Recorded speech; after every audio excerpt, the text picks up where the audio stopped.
Maka aku tidak pernah cari surga. Karena kalau cari surga dapat, tapi Allah belum tentu dapat.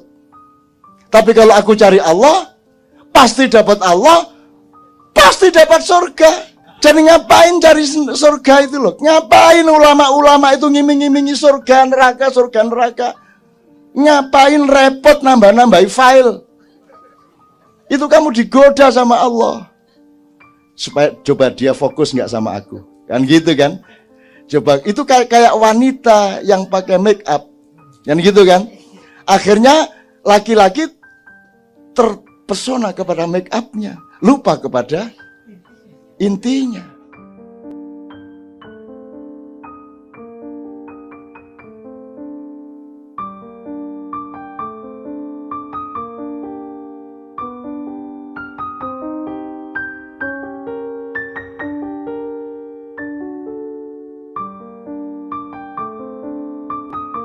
Rakyat itu penting nggak sih dalam politik Indonesia? Penting nggak? Apa sih fungsi rakyat? Fungsi rakyat adalah angka. Kamu nyoblos 1 angka, kakakmu nyoblos 1 angka. Ya itu batas fungsimu, kamu tuh ya cuman angka itu toh. Nggak penting namamu, itu kan sekedar untuk keabsahan kartunya. Tapi kan kamu nggak penting. Jadi sebenarnya tidak ada demokrasi karena tidak ada kedaulatan. Tidak ada kedaulatan rakyat. Tidak ada rakyat pun tidak ada. Karena rakyat itu ra'iyah. Masyarakat satu kumpulan yang memegang kedaulatan, memegang kepemimpinan. Maka dia disebut rakyat. Dari kata ra'iyah. Kan gitu. Tapi kan enggak, Anda kan bukan rakyat. Tapi apakah dengan demokrasi palsu seperti ini terus rakyat akan hancur? Ya belum tentu.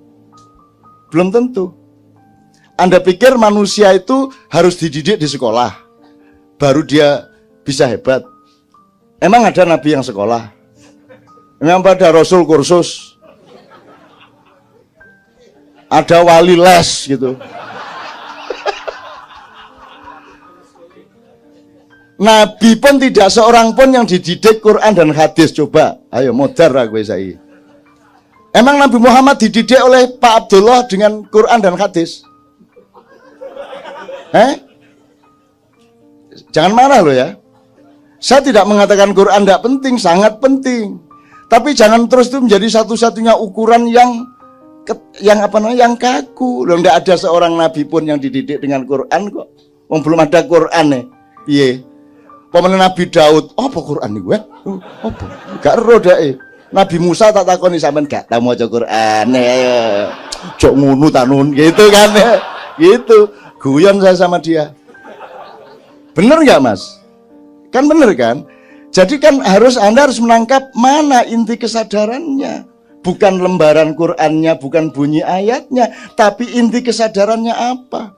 Karena ayat juga berlipat, berlapis-lapis. Ada ayat diskusi, ada ayat merayu, ada ayat memanggil, ada ayat menyapa, ada ayat memerintah. Masing-masing kesadarannya berbeda-beda. Ada ayat yang godain, ada yang ayat yang ancaman. Dadang peka cuman satu itu tok. Karena hidupnya memang sangat terancam. Ya. Ini kalau saya kasih contoh masing-masing banyak. Bisa kita sebut ayat-ayat yang ayat diskusi, misalnya ayat pernikahan, ayat diskusi. Silakan kamu kalau memang kamu bisa 1, 2, 3, 4. Tapi kalau kamu takut tidak berbuat adil, 1 saja. Itu kan nggak tegas toh. Mbok yang jelas 1 apa 2. Ini enggak apa-apa 4. Tapi kalau merasa takut nggak adil ya 1 saja. Loh ini kan bukan ayat hukum. Kalau ayat hukum kan tegas 4 titik. Ini enggak. Kalau kamu takut tidak berbuat adil, maka 1 saja. Terus Anda jawabnya gimana? Aku adil loh, tenang aja, aku adil. Jawab gitu sampean. Lah enggak berani toh. Kalau manusia punya akal dan punya tasamuh dengan Tuhan, kan dia enggak berani jawab saya adil kok. Tenang aja, saya 4 enggak masalah. Kan enggak bisa ngomong gitu. Makanya ya sudah 1 aja. Karena nanti Allah ngomong juga walantas tatiu antadilu. Wahai kalian sesungguhnya tidak akan pernah bisa berbuat adil. Loh, mbok tadi ngomong Itu namanya ayat diskusi gitu loh Mas. Itu ayat diskusi. Ada ayat yang goda. Maka aku beri pahala yang berlipat-lipat. Anda dikepung oleh etos pahala. Ajrun, ajrun, ajrun, ajrun. Anda sampai lupa kepada satu ayat yang tersembunyi. Ittabi'u man la yas'alukum ajron wahum muhtadun. Ikutilah orang-orang yang tidak mencari pahala. Lu sampean iku ya nopo karep sampean? Jare katanya kei pahala, kayak mari ngono sampean ngomong elok Allah sing gak njaluk pahala. Karep sampean iku ya nopo? Nek Allah Madura dikene ngono Gusti Allah. Sing tegas ta sampean iku. Lho itu namanya ayat yang menggoda, ayat tentang tajri min tahtial anharu khalidina fiha atau ashabul jannati humul faizun. Itu orang-orang yang bertakwa kepadaku akan aku masukkan ke dalam surgaku yang di dalamnya ada sungai-sungai yang mengalir. Itu ayat godaan bagi saya. Saya tidak mau tergoda oleh ayat itu. Aleken kono swargane. Mut-muten kono. Aku tidak akan cari surga. Tertipu nanti aku. Karena kalau aku hidup berbuat baik untuk mencari surga, nanti begitu sampai surga tak dolek Gusti Allah kok ono endi. Wah Allah, aina antum ya Allah, kok ndak ada? Terus Allah jawab dari luar jauh, kau cari surga ataukah cari aku? Kalau kau cari surga, muten swargane. Oh no, maka aku tidak pernah cari surga, karena kalau cari surga dapat, tapi Allah belum tentu dapat. Tapi kalau aku cari Allah, pasti dapat Allah, pasti dapat surga. Terus disuruh kos di mana kalau tidak di surga?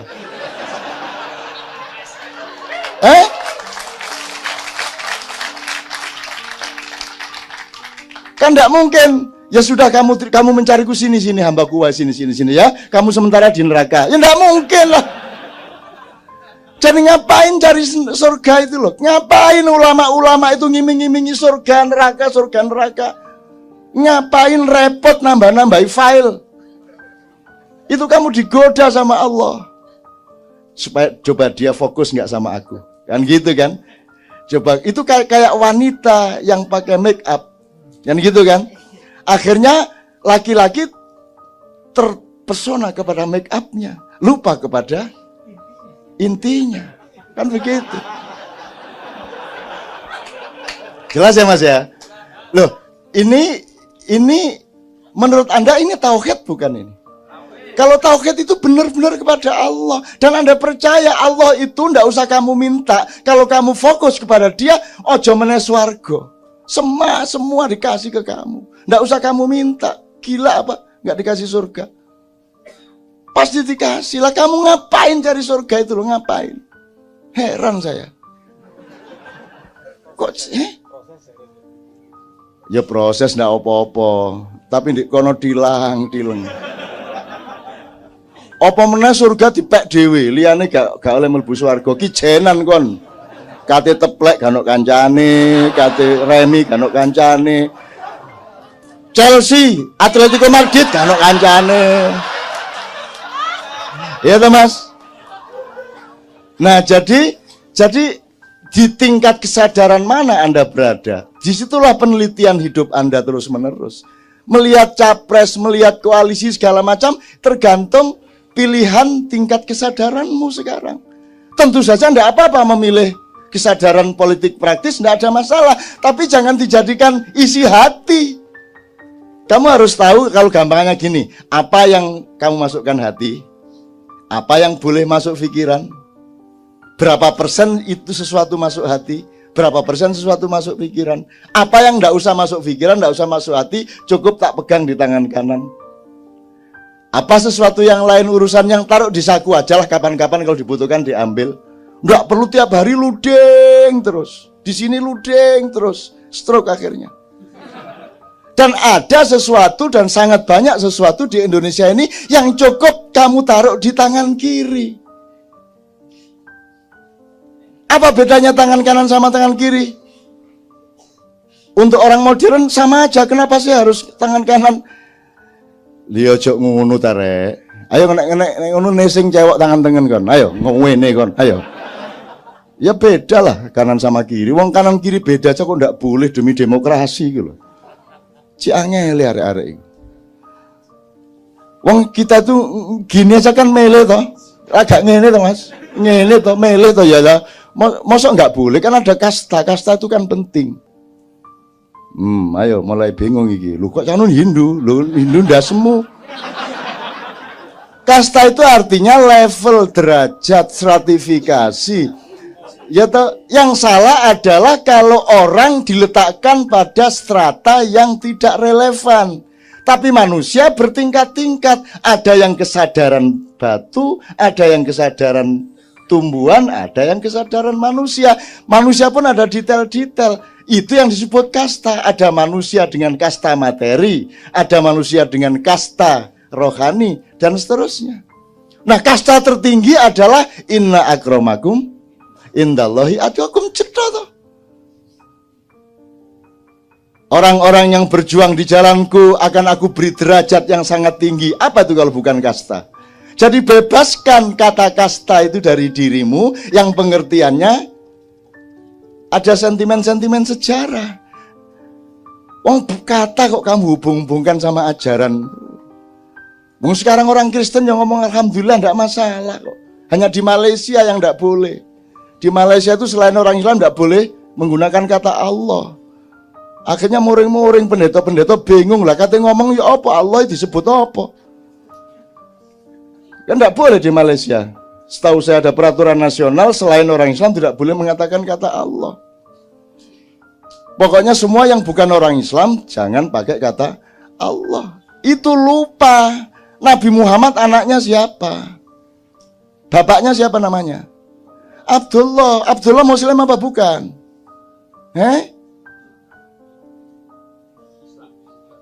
Ayo, Abdullah Islam apa bukan? Sudah ada Islam belum waktu itu? Lah Abdullah jadi apa? Hindu ame. Jadi semua orang itu kita hormati, kita nikmati, kita temani, memproses tahap kesadarannya masing-masing. Jangan dikutuk-kutuk. Orang ateis saja saya tidak sebut ateis kok, dan saya hormati dia. Oh, dia sedang mempelajari, merenungi la ilaha. Saya doakan besok dia ketemu ilallah. Kan begitu. Saya ketemu teman-teman ateis, sak dunya aku di Jerman lama, di Belanda lama. Ateis kiwa tengen wis. Ike ben ateis. Gitu loh. Dan aku tidak mengatakan dia ateis, enggak, dia berada pada kesadaran di mana Tuhan belum menjadi fakta bagi dia. Maka dia yang dia tolak bukan Allah, yang dia tolak adalah konsep yang dia dengar secara sosial tentang Tuhan. Oke, karena waktu sudah mendesak, saya akan gini. Sabrang pernah cerita sama saya. Gini. Kalau nasib rakyat di Indonesia kayak gini, terus apakah kita akan benar-benar akan terpuruk? Terus kita nggak punya harapan gitu? Emang hidup lurus kayak gitu? Kan enggak? Jadi kakak saya yang sulung itu mendidik anaknya luar biasa. Kita menyebutnya keluarga sakinah. Adiknya, kakak saya yang di Jombang, itu nggak peduli sama anaknya. Ibunya juga gitu, anaknya nangis kayak ngapa mau cokoran deh. Wes, hasilnya aneh. Yang dicuekin bapak ibunya ini mandiri-mandiri, jago-jago, dasar-dasar. Yang dididik secara keluarga sakinah penuh perhatian tiap hari itu jadi anak yang tergantung. Ayo api endi wes, ayo. Nek duwe anak kate kok cuekin tak kok didik bendina wes sakarepmu saiki. Gak mesti anggitmu rek, gak mesti. Pendidikan tuh jangan GR. Emang Allah bukan pendidik utama anak-anakmu. Kamu kan cuma dititipi, tapi pendidik utamanya adalah Allah. Allah yu'alim, alamal insana malah lam ya'lam. Jangan GR, Allah gurunya. Kita asistennya, kita mengawal, kita fasilitatornya. Tapi Allah gurunya. Allah juga punya rencana pendidikan sama anak kita. Sekolah bukan satu-satunya. Anak saya tuh yang kecil tadi aja itu sekolah itu toleransi bagi dia. Kan dia nggak mau sekolah, akhirnya oke, kompromi sekolah. Tapi Bu, saya tanya satu sebelum saya berangkat sekolah, tolong dijawab. Ya apa nak? Kenapa sih harus ada guru segala? Ngono kuwi. Loh ya sekolah kan harus ada gurunya. Iya. Kan ada ayah sama ibu, kenapa harus ada guru?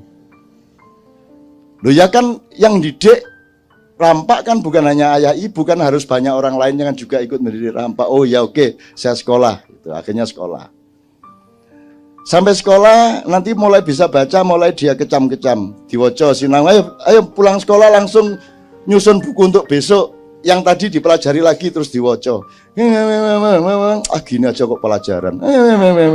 Ya sudah tahu ini. Gini aja kok jadi buku. Dikecam semua bacaan itu.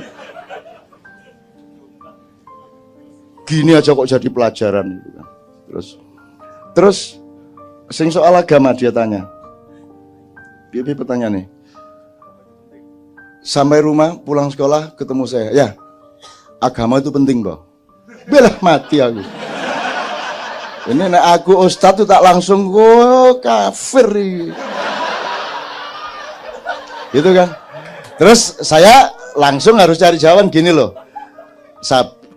Kak Sabrang, Kak Haya, Kak Jembar, kamu, saya, ibu itu kan nyari. Bisa nyari sendiri, bisa mempelajari sendiri, tapi ada hal-hal dalam hidup ini yang kita nggak bisa nyari. Maka Tuhan ngasih tahu kita. Nah, ngasih tahu kita itu namanya agama. Itu. Terus dia ngomong, oh itu tuh agama. Saya pikir agama itu mata pelajaran. Dia ngomong. ya. Aku baru ingat, oh iya ya, makanya salah mata pelajaran agama itu. Salah kok mata pelajaran agama itu membungkus semuanya. Dia entitas dari seluruh kesadaran kok jadi pelajaran. Kalau pelajaran agama berarti bukan pelajaran biologi lah, susah nih. Kalau agama bukan biologi, bukan matematika, kan begitu akhirnya anaknya berpikir. Jadi sejak kecil sudah salah cara berpikir kita. Maka jangan terlalu andalkan seluruhnya ini. Ya sekolah, ya capres, ya NKRI. Tidak bisa kamu andalkan. Kamu harus cari lorong hidup sendiri untuk sampai kepada kebahagiaan sejati. Soal pendidikan tadi ya. Sekarang saya ingin ngomong sama Anda. Bagaimana kalau bangsa Indonesia ini seperti Garuda? Garuda itu kalau umur 40 tahun, karena dia umurnya mirip manusia ya, 60, 70, 80 gitu. Ya. Kalau dia umur 40 tahun, dia punya naluri, disuruh Tuhan untuk pergi ke gunung. Di sana dia akan mematuk-matuk semua batu dan mencakar-cakar semua batu. Goalnya adalah supaya paruhnya lepas. Semua kukunya lepas. Nah, begitu lepas dia tidak bisa apa-apa lagi. Disitulah ujian dia akan hidup lagi atau dia akan mati. Begitu dia hidup lagi, maka cakar yang baru itu adalah cakar yang perkasa. Itu loh. Nah, karena ini bangsa mungkin sama Tuhan ya nunggu 70 tahun lah. Disuruh copot kamu enggak punya paruh sekarang. Kamu enggak punya cakar, betul enggak? Siapa tahu memang kamu oleh Tuhan bangsa Indonesia sedang mulai ditumbuhkan paruh dan cakar yang benar-benar Garuda perkasa. Kan begitu? Ini kalau Garuda. Kalau orang Sparta, bangsa Sparta, umur 9 tahun langsung dibuang ke hutan. Nanti yang balik berarti dia pendekar. Yang mati, matilah. Itu umur 9 tahun. Saya tanya, anak yang tidak dibuang ke hutan dengan yang dibuang ke hutan terus balik, hebat mana? Hebat yang dibuang ke hutan. Sekarang saya tanya, Anda ini sama pemerintahmu dibuang ke hutan apa dipelihara? Enggak dibuang, cuman ganok nggone akhirnya melayu nang alas kan gitu. Jadi saya tanya, berarti lebih sakti mana bangsa Indonesia atau bangsa lain yang dipelihara dengan baik? Bangsa Indonesia. Itulah sebabnya Ma'iyah tahan seperti ini. Gitu? Jelas ya? Tarsan no. Ma'iyah Tarsaniyah gitu. Oh, Tarsan tuh dahsyat toh. Enggak gampang. Masa Tarsan masuk angin? Enggak mungkin. Tarsan mencret. Enggak ono Tarsan kok mencret. Dia tangguh luar biasa. Dan Anda punya ketangguhan. Ini teman-teman Malaysia sekarang diam-diam meskipun mereka menghina kita, tapi diam-diam menyekolahkan anaknya ke Jogja. Sangat banyak yang sekolah dan kuliah di Jogja. Kenapa? Karena mereka mendengar dan kagum kepada orang Bantul yang tidak sampai 2 minggu bisa recover gempa dari gempa yang begitu dahsyat. Tidak sampai 2 minggu loh, saya Sri Sultan Mbah Marijan Bupati Bantul mengumumkan Jogja mandiri, Bantul mandiri, tidak perlu lagi ada bantuan nasional maupun internasional. Kita umumkan di pusat gempa di Pleret.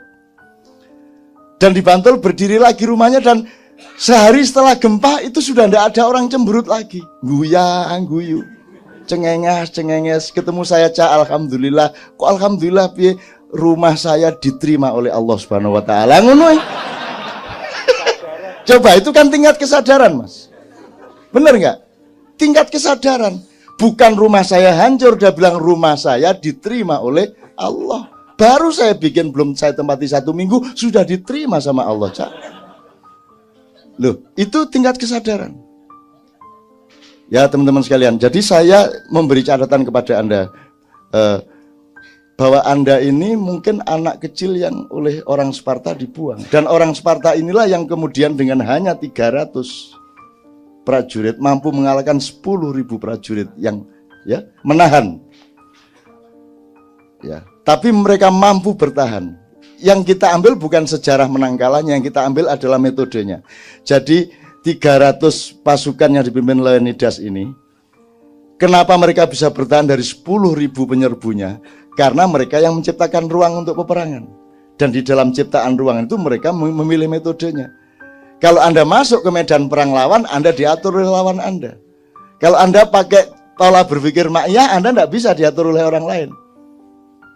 Maka di Twitter kan Anda menciptakan peperangan sendiri toh. Cengenges dewi ono ngomong apa kok tablek celek menang, kan gitu kan. Nah, ini Leonidas ini. Tamengnya berbeda, pedangnya berbeda, ada yang pedang panjang kayak si tombak, ada tombak yang berbeda. Tamengnya tidak untuk menamengi diri, tapi untuk melindungi sebelahnya. Jadi ada sistem kebersamaan yang luar biasa. Dan Anda terbukti mampu 13 tahun seperti ini terus menerus. Teman-teman sekalian, itu berarti Anda pikir makyah cuma Anda sama saya. Anda pikir dia bukan gelombang. Anda pikir dia tidak meresonansi. Dia akan terus menerus melahirkan. Karena dia gelombang, dia partikel, dia akan terus ada. Entah bagaimana bentuk pewarisannya dan regenerasinya, tapi dia akan terus. Apalagi maknya tidak punya pamrih untuk menjadi eksklusif atau menjadi dirinya dengan apa? Identitas-identitas yang material. Ormas enggak, parpol apalagi, madhab yoga, madhab gitu loh. Tapi kalau dilihat frekuensi yang didalami di Ma'iyah lebih luas dari semua yang dikenal di dalam madhab-madhab. Bener nggak? Loh, karena persoalan kita ruwetnya kayak gini, maka kita harus mau merespon dengan bervolume-volume, berdimensi-dimensi kesadaran yang luar biasa.